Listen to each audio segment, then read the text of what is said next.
think the main part of being hazed is kind of being like a slave.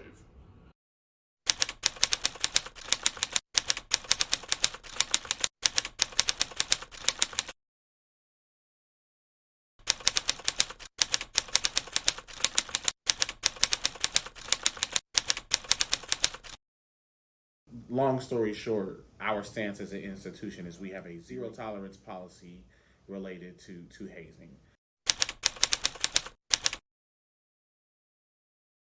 It was never specific. It was usually whatever they had.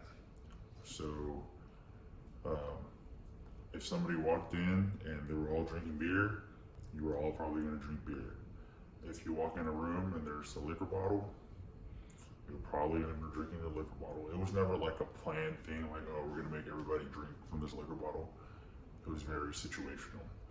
So if you just happen to walk by in the middle of the day and they had a liquor bottle and you were in the same room as the liquor bottle, you were most likely drinking the liquor bottle. Small H hazing are things that you would see, sort of like I referenced earlier with scavenger hunts, servitude, which is, hey, go pick up my dry cleaning for me.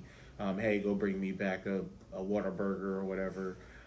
Those are what we would consider more on the lines of small H hazing, which is wrong and inappropriate. It doesn't rise to the level of forced alcohol consumption, paddling, or any other sort of physical abuse or sleep deprivation. So those are what we would consider big H hazing, right? The things that threaten the physical and mental well-being.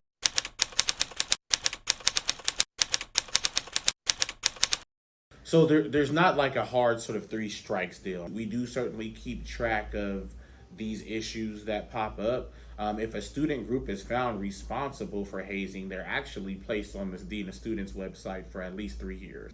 The small H hazing stuff typically results in us trying to identify, all right, here's the learning opportunity. How can we teach you all to have a fruitful new member experience without the small H hazing stuff, right? And oftentimes we will hear stuff like, well, we're trying to build team, right? And I will say, can't we do that at, say, like a ropes course?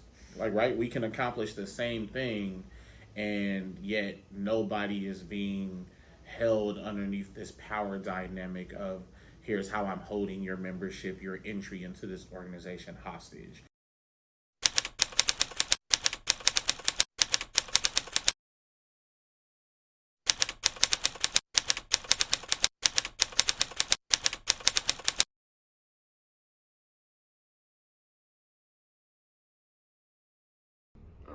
I believe at the time when I was pledging, there was 25 of us trying to join, and only 12 of us made it. So 13 people got cut during the process. There was a little bit of kidnapping, not necessarily like real kidnapping. You know, it was, I mean, they tell you to meet at one spot. They would blindfold us, right?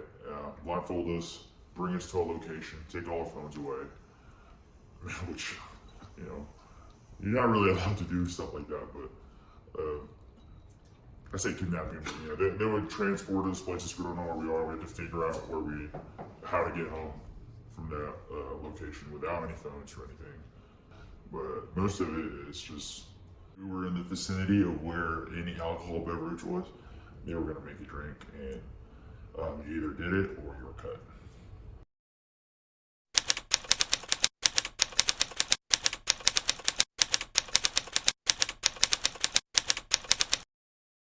There may be some issues that pop up and where we can figure out, here's how we get to some restorative justice. Here's how we get to a learning opportunity. We certainly never want to see a chapter removed. That being said, I know that I have the stance, and our dean of students office have the stance. If you need to go, you need to go. We just don't have, especially in today's day and age, we do not have the appetite to allow a group to exist on this campus if they exist as a threat. We're doing the education, right? We're doing the research in ways that we haven't done previously, and starting to see that this issue pops up elsewhere. It does feature prominently with our fraternities and sororities, because you don't see the basketball house. You don't see the football house, right? But right across the street and right back here, you see monuments built to celebrate fraternities and sororities, right? So I think that it's easy to spot. Two most visible groups of students on campus, right or wrong, student athletes, fraternity and sorority members.